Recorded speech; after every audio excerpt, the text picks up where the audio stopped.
ভাঙাভাঙিতে এখন জনগণ অনেক মানে খুশি, অনেক উল্লাসিত, মানে একটা নতুন একটা জীবনের সে ফিরে পেল।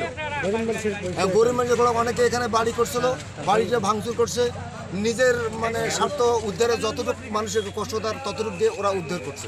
ওরা এখন আলিশান একটা ইয়ে করছে, মানে আর জনগণ গরিব দুঃখী সব অসহায় এদের প্রতি কোনো খেয়াল নেই। এই আওয়ামী লীগ সরকারের আমলে ওরা এমন অবৈধভাবে একটা মানে স্থাপন করছে, আমাদের কোনো ভূমিকাই ছিল না, ওরা যাহা করে তাই সঠিক।